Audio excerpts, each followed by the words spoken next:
آپ یہ بتائیے کہ اس وقت پوری قوم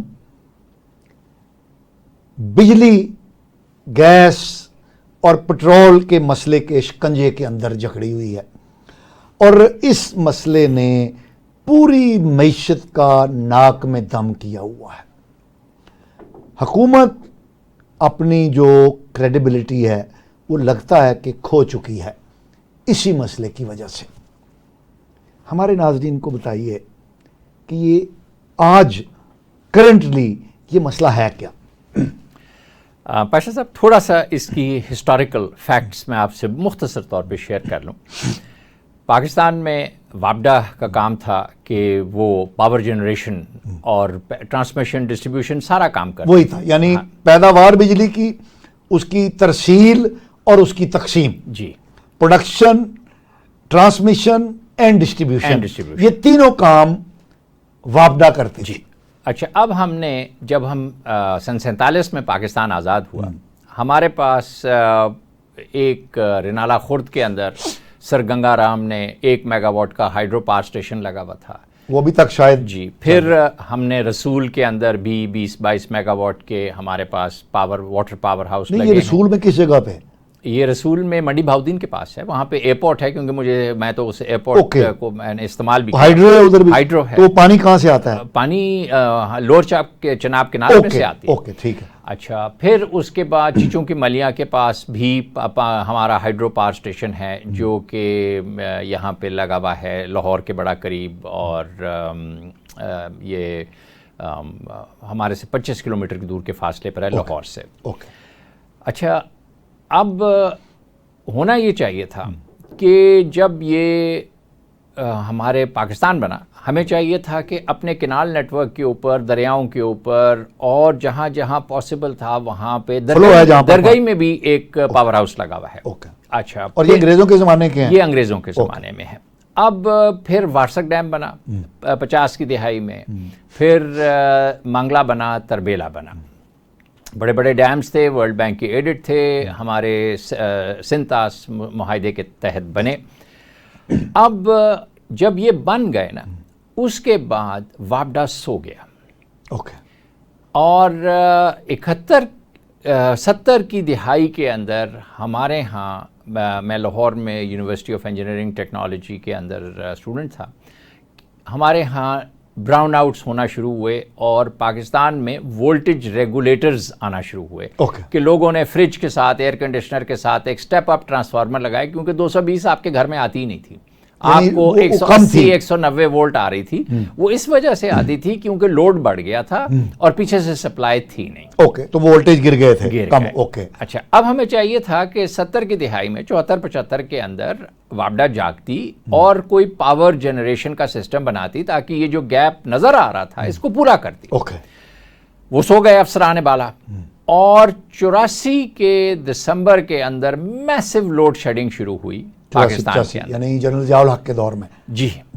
اچھا، میں اتفاق سے امریکہ میں سن 80 سے لے کے 85 تک میں نے خیر ماسٹرز کیا الیکٹرانکس اور الیکٹریکل انجینئرنگ میں۔ اس کے بعد میں نے 4 سال میگرو ایڈیسن کمپنی کے ساتھ کام ہی ایک کرتا تھا، لوڈ مینجمنٹ کے میں سسٹم بناتا تھا امریکہ میں وہ باکسز بناتا تھا، جو کہ 11 بجے سے لے کے 4 بجے تک ہم جو پیک تھی کیلیفورنیا کی، ٹیکسس کی، نیشویل ٹینیسی کی، فینکس ایریزونا کی، ہم پیکس کو بٹھا دیتے تھے، ایئر کنڈیشنرز کے کمپریسر بند کرتے تھے، پنکھا چلتا رہتا تھا۔ زبردستی یعنی بند کر دیتے تھے؟ وہ نہیں، وہ والنٹیئرز تھے جو اس پروگرام میں آتے تھے، ان کو بینیفٹ ملتا تھا، ان کا ہم بجلی کا ریٹ کم کرتے تھے۔ اوکے، ٹھیک ہے۔ اب ریموٹ لوڈ مینجمنٹ ہو رہی ہے، اور سسٹم ہمیں بریدنگ سپیس مل گئی امریکہ کو کہ نئے پاور ہاؤسز بنانے کے لیے۔ ٹھیک ہے۔ اچھا، میں اپنی کمپنی کے لوگوں کو لے کے آیا، ممبر پاور سے ملا، تو وابڈا کے انہوں نے میرے ساتھ جو امریکن آئے تھے ان کو کہا کہ جی یہ ہمارے ہاں پہلی دفعہ لوڈ شیڈنگ ہوئی ہے، اور انشاءاللہ 85 کے دسمبر تک ہم اس لوڈ شیڈنگ کا مسئلہ حل کر دیں گے۔ یہ ممبر پاور وابڈا نے آپ کو بتایا؟ ممبر پاور وابڈا، میرے ساتھ جو امریکن باہر سے آئے تھے ان کو اس نے جملہ کہا۔ میرے ساتھ جو میرا امریکن تھا، جو انٹرنیشنل سیلز کا بندہ تھا، اس نے ان کو یہ کہا کہ امریکہ میں ہمارے پاس بجلی اور انرجی شارٹ ہو گئی ہے، اچھا، اور ہمیں سمجھ نہیں آ رہا کہ ہم اس شارٹیج کو کس طرح پورا کریں۔ ہم یہ چاہیں گے کہ آپ ہمیں راستہ بتائیں کہ آپ نے بجلی کس طرح سے، آپ بجلی کی شارٹیج کس طرح سے پوری کریں گے. اوکے، یہ ممبر پاور کو انہوں نے یہ ممبر پاور کو اس نے کہا. اصل میں وہ ان کو کہہ رہا تھا بھائی تینوں پتہ ہی نہیں تیرے نال ہویا کی ہے.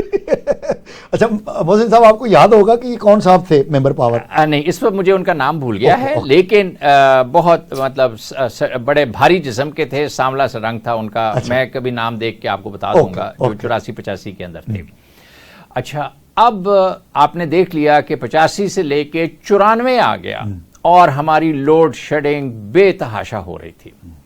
اب جب نہ ہم نے پانی بنایا، نہ ہم نے لوکل ایکوپمنٹ بنایا. ہمیں یہ چاہیے تھا کہ چھوٹے چھوٹے power houses 500 kilo what 1 mega what کے واٹر ٹربائنز ہم لوکل بنانا شروع کرتے. اور آپ یقین مانیں کہ ہمارا گجرانوالا ٹرائنگل جو ہے، ڈسکا ہے، گجرانوالا ہے، وزیر آباد گجرات کے اندر، ان سب کے پاس یہ کیپیبلٹی ہے کہ بنا لیں. اوکے. ہمارے افسران بالا یہ کرتے ہیں کہ جی میں نے جانا ہے اٹلی سے میں نے سامان لانا ہے، میں نے امریکہ جانا ہے، جنرل الیکٹرک کا سامان لانا ہے. تو ہم باہر سے جنریشن ایکوپمنٹ لینے کے پیچھے پڑ گئے.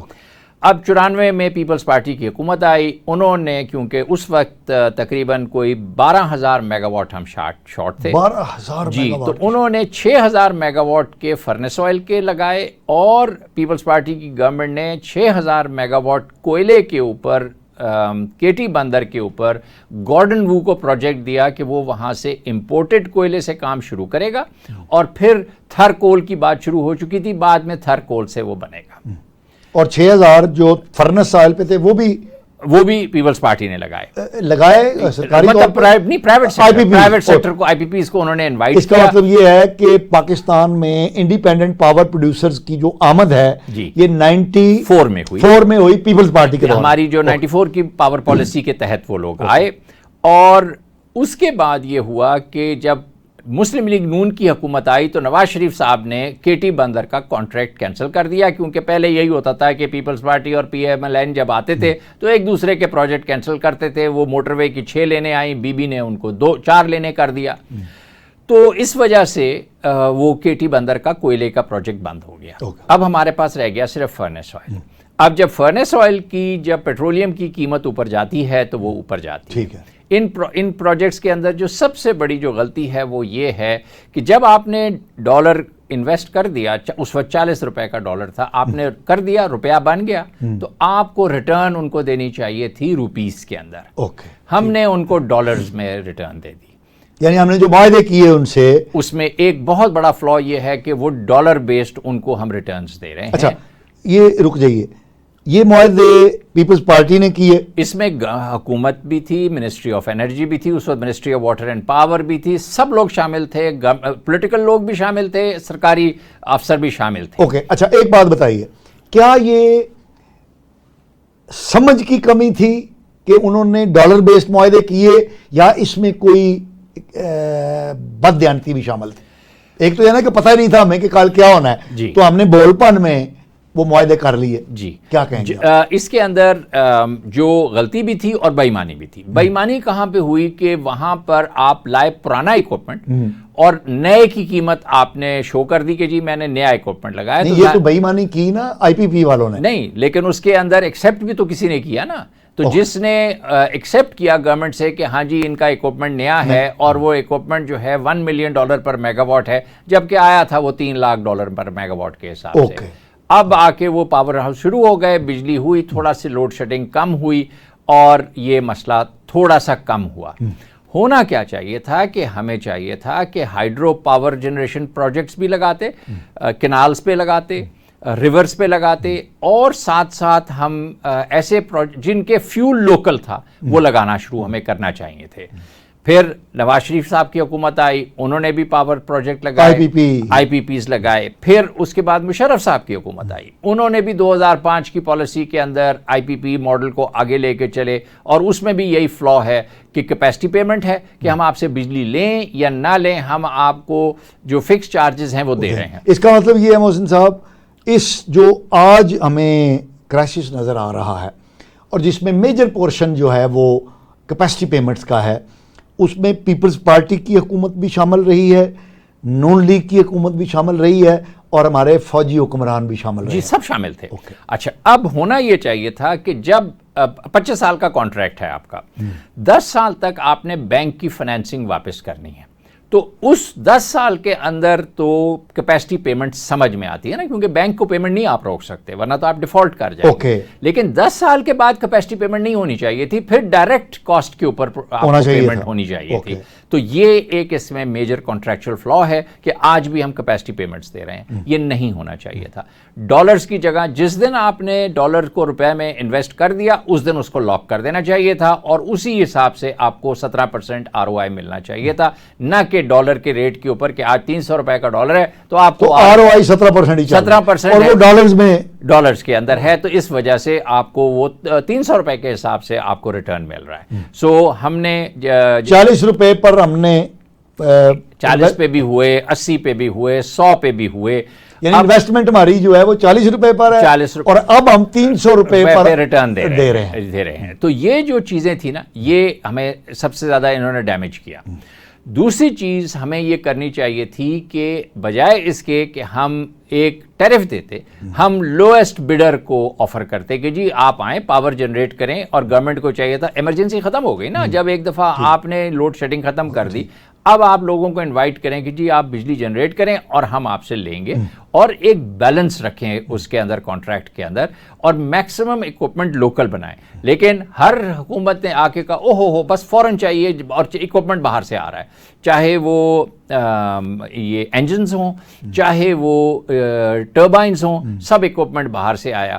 یہ ہمارے اس وقت پاکستان کے اندر اگر پاور جنریشن اکوپمنٹ جیسے کہ چائنا کے اندر 80s کے اندر لوڈ شیڈنگ تھی, انہوں نے 5 میگا واٹ کے وہاں پہ گیس ٹربائنز لگائے اور انڈسٹری کو دے دیے کہ جناب یہ آپ استعمال کریں, اور یہ اب جا کے انہوں نے اپنے کوئلے سے جو بوائلرز چلاتے تھے ہائی پریشر ادھر سے وہ کر کے اب آ کے 2000 کے بعد آ کے انہوں نے یہ اپنے کوئلے کے پاور ہاؤسز بند کیے ہیں, اور 3 گارجز, اور یہ انہوں نے ہائیڈرو بنائے, پھر انہوں نے سولر بنائے.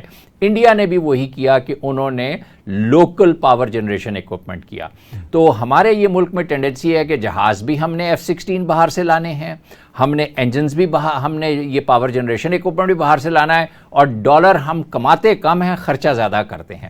تو یہ جو ہمارے اس میں حکومت کے لوگ بھی شامل ہیں, سیاستدان بھی شامل ہیں, آرمی فوجی بھی شامل ہیں, یہ اس کو بند کریں فوراً. ناظرین, محسن سید صاحب کی جو پروفیشنل ایکسپرٹیز ہے اس میں ان کا ایک ہوا بازی کے شعبے میں بھی, ایویشن انڈسٹری میں بھی محسن سید صاحب ایک عرصے سے فعال ہیں, اور یہ جو پائلٹ بنتے ہیں ان کو ٹرینڈ کرتے ہیں, ان کی ایویشن کی کمپنی بھی ہے. تو پچھلے دنوں عمران خان صاحب کے دور میں پاکستان کی جو PIA تھی اس میں منسٹر صاحب نے خود کہا کہ پتہ نہیں کتنے % جو پائلٹ ہیں وہ جعلی ہیں, ان ٹرینڈ ہیں, جس کی وجہ سے پاکستان کی جو ایویشن انڈسٹری تھی اس کو بین لگ گیا, یورپ میں پروازیں ختم ہو گئیں. تو آئیے ان سے ذرا پوچھتے ہیں کہ وہ کیا تھا. محسن صاحب, یہ کیا تھا کہ ہمارے وزیر صاحب نے بھی, سرور خان صاحب شاید اس وقت ہوا بازی کے وزیر تھے, تو انہوں نے کہا کہ ہمارے پائلٹ جو ہیں وہ تو ہیں ہی جعلی لائسنسوں پہ, تو آپ کیونکہ اس شعبے سے وابستہ ہیں تو آپ کی انٹیک کیا ہے اس میں؟ دیکھیں, میں ہمارے ہاں سے اسٹوڈنٹس, ہم پائلٹس بھی ٹرین کرتے ہیں, ایروناٹیکل انجینئرز بھی ٹرین کرتے ہیں, اور الحمدللہ جب بھی PIA کا امتحان ہوا ہے ہماری کمپنی کے جو ٹرینڈ اسٹوڈنٹ پائلٹس اور انسٹرکٹر پائلٹس تھے وہ ہمیشہ ٹاپ پر آئے ہیں. میں آپ کو بالکل کانفیڈنس سے کہہ رہا ہوں کہ باقی جتنے ادارے بھی ٹریننگ میں ہیں وہ 99% سب بچے بڑی محنت کرتے ہیں, اور محنت کر کے بڑے کوالیفائڈ ہوتے ہیں. یہ جس وقت 280 کا کیس ہوا اس کے اندر کچھ لوگوں کے یہ جو 280 لائسنسز سرور خان صاحب نے کہا تھا کہ جی جعلی ہیں, 280 کے قریب انہوں نے فلور آف دا ہاؤس کے اوپر کہا. ہماری اطلاع کے مطابق, اور FIA نے اس کو کنفرم بھی کر دیا ہے کہ 8-10 لائسنس تھے جس کے اندر آرمی, ایئر فورس, PIA اور سول ایویشن کے فیملی ممبرز کے لوگ تھے جن کے لائسنسز کے اندر ایشوز تھے. انہوں نے ان کو چھپانے کے لیے کوشش یہ کی کہ جی وہ والیوم بڑھا دیں, 280 کر دیں تاکہ چھپ جائیں یہ. اور پھر بعد میں پکڑے گئے وہ لوگ جو 8-10 لوگ تھے جن کے لائسنسز تھے. FIA نے بڑی ڈیلیجنس کے ساتھ وہ کیا اور وہ لے گئے. لیکن اب دیکھیں نا, جس افسر نے میرے حساب سے ڈائریکٹر جنرل سول ایویشن کو اسی وقت ٹرمینیٹ کر دینا چاہیے تھا PTI کی گورنمنٹ کو, جس نے یہ غلط ڈیٹا باہر جانے دیا, اور جس افسر نے پرووائڈ کیا اس کو بھی ان کو ٹرمینیٹ کر دینا چاہیے تھا فوراً وہاں سے کرنے کے لیے. اور جو اس وقت کا افیکٹ ہوا, PIA بند ہو گئی امریکہ میں, یورپ کے اندر آج تک بند ہے, صرف اس وجہ سے کہ ایک بندے نے غلط بیان دیا. اور ہمارے جو دشمن ہیں انڈیا والے, انہوں نے بند کرایا, ان کا اچھالا ہے. حالانکہ 4000 انڈین لائسنسز جعلی نکلے ہیں. بہت سارے انڈین جہازوں کے ایکسیڈنٹس ہوئے ہیں تو پتہ چلا کہ ان کے پائلٹس کے جعلی لائسنسز تھے, ان کے گھنٹوں کے اندر انہوں نے جعلی انٹریاں کی ہوئی تھیں, فلائی انہوں نے 500 گھنٹے کیے ہیں اور لکھا ہوا ہے اس میں 1000 گھنٹے فلائی کیے ہیں. اور یہ انڈین سول ایویشن کے یہ بیان میں آپ کو بتا رہا ہوں. تو ہم لوگوں نے اپنا نقصان کیا اس کو کرنے کے لیے لیکن میں آپ کو بتا رہا ہوں کہ پائلٹس جو ہیں میرے حساب سے 99.9% پائلٹس آر ایکسلنٹ پائلٹس, اور یہ اس کے اندر مس لیڈنگ انفارمیشن کی وجہ سے ہمیں نقصان اٹھانا پڑا. یعنی ہمارے منسٹر صاحب جو PTI کی حکومت کے تھے اتنے نالائق تھے کہ ان کو جو کسی نے نیچے سے فائل پٹ اپ کر دی, انہوں نے پرکھ کر کے اس کو بیان کر دیا, یہ سوچے بغیر کہ ان کے اس بیان کا کیا نتیجہ نکلے گا. ان کا کام نہیں تھا کہ وہ پہلے تحقیقات کر لیتے کہ کیا. بالکل, ان کو یہ چاہیے تھا کہ فوراً وہ آتے اور آ کے ہمارے سٹیک ہولڈر سے ملتے. والٹن آ جاتے نا, والٹن کے اوپر لاہور فلائنگ کلب تھا, ہماری کمپنی تھی, سارے لوگ بیٹھ جاتے اور ان سے پوچھتے کہ جی یہ کس کے لائسنسز جعلی ہیں, تو آپ کو فوراً پتہ چل جاتا کہ یہ سارے لائسنسز ہمارے 100% ٹھیک ہیں. اور پھر جلدی جلدی باہر کی ایئر لائنز میں ہمارے پائلٹس ایتھوپین ایئر لائنز اڑا رہے ہیں, ویٹنام ایئر لائنز اڑا رہے ہیں, کم از کم ہفتے 10 دن کے لیے گراؤنڈ ان کو کیا ان کی ایئر لائنز نے, کیونکہ پیچھے سے کلیئرنس کی, پھر سول ایویشن نے 24 گھنٹے کام کر کے لوگوں کے لائسنسز کو ری سرٹیفائی کر کے نکالا.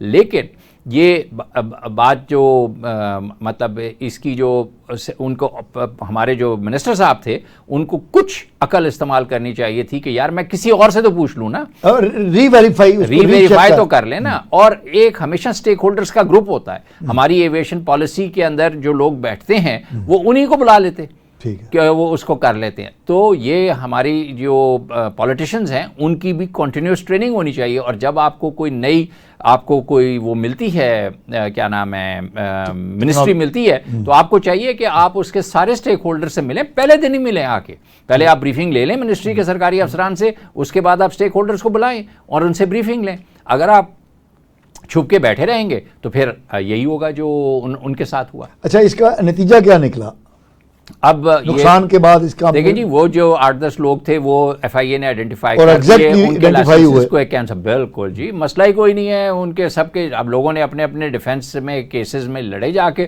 جن کے تھے وہ FIA نے آئیڈینٹیفائی کر دیے. یہ تو ٹریسیبلٹی ہے ہر چیز, ٹریس ہو گئے, سزا ملی کسی کو, ان لوگوں کے لائسنسز کینسل ہوئے. تو یہ مطلب, لیکن اس طرح سے یہ نکل نہیں سکتے. Excuse me. تو بیسکلی ہمیں یہ چاہیے کہ ہمارے جو وہ ہیں ادارے ہیں ان کو چاہیے کہ ایک ورکنگ گروپ ہر وقت بنا کے رکھیں اور اپنے ریلیونٹ ایکسپرٹس کو بٹھائیں, چاہے وہ فارن آفس ہو, چاہے وہ منسٹری آف انٹیریئر ہو, وہ ministry of industry who. Working group کو چاہیے کہ وہ منسٹرز کو گائیڈ کرے اور حکومت کو گائیڈ کرے. آخری سوال, ہم پروگرام کے اختتام کی طرف بڑھ رہے ہیں. PIA منافع بخش نہیں ہے, اربوں روپے اس پر ہمیں انجیکٹ کرنے پڑتے ہیں, اور الٹیمیٹلی یہ فیصلہ ہو چکا ہے کہ اس سے جان چھڑا لی جائے. اس پر آپ کا کمنٹ چاہیے. دیکھیں, PIA نور خان صاحب کے دنوں کے اندر, اصغر خان صاحب کے دنوں میں ورلڈ بیسٹ ایئر لائن تھی, great people to fly with. Segal صاحب نے بھی بہت اچھے جہاز لیے اور کام کو اچھا چلایا. مسئلہ تب شروع ہوا جب سیاسی پارٹیوں نے آ کے بھرتیاں شروع کیں, سٹاف کی, اور اس وقت ہمارے پاس جہاز ہیں 25-30 اور امپلائیز ہیں 15,000, تو 500 امپلائیز ہیں پر ایئر کرافٹ. دنیا جہان کا جو سٹینڈرڈ ہے وہ کوئی 60-70 امپلائیز ہوتے ہیں پر ایئر کرافٹ. تو ہمارے پاس چوائس ہے کہ یا تو ہم لیز کریں اتنے سارے جہاز, ہم آج اگر 200 جہاز ہمارے پاس آ جائیں گے تو یہ بیلنس ہو جائے گا, اور ہمارے پاس وہ بھی ہیں. اب کبھی پتہ چلتا ہے ہم اپنے جو روٹس ہمارے پاس ہیں وہ ہم کسی باہر کی ایئر لائن کو بیچنے کی باتیں کر رہے ہیں. تو اگر مطلب یہ ہم نے عمران خان صاحب کو بھی ایڈوائز کیا تھا کہ آپ یہ ایئر فورس کے سی اوز نہ لگائیں.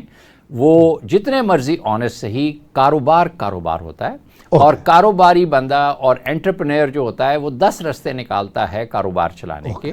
اور ہمارے ساتھ انڈیا کا مثال موجود ہے کہ وہاں پہ ایئر لائنز جو ہے گرو کی ہیں. ہمارے ہاں ایویشن انڈسٹری بند ہو رہی ہے, فلائنگ سکول بند ہو رہے ہیں, والٹن ایئرپورٹ بند ہو رہے ہیں. تو ایک ہوسٹائل ایٹیچیوڈ ہے گورنمنٹ کا, اور یہ جو آپ ریگولیٹرز کہیں بجائے اس کے کہ فیسیلیٹیٹ کریں. آپ نے محسن سید صاحب کی باتیں سنی, ہمیں اپنے فیڈ بیک سے آگاہ کیجیے گا. محسن سید صاحب آپ کا بہت بہت شکریہ کہ آپ ہمارے پروگرام میں تشریف لائے اور ہمارے ناظرین کو اپنے خیالات عالیہ سے مستفید فرمایا. بہت شکریہ دعوت دینے کا. اگلے پروگرام تک کے لیے اپنے میزبان مصطفیٰ کمال پاشا کو اجازت دیجیے. اللہ نگہبان.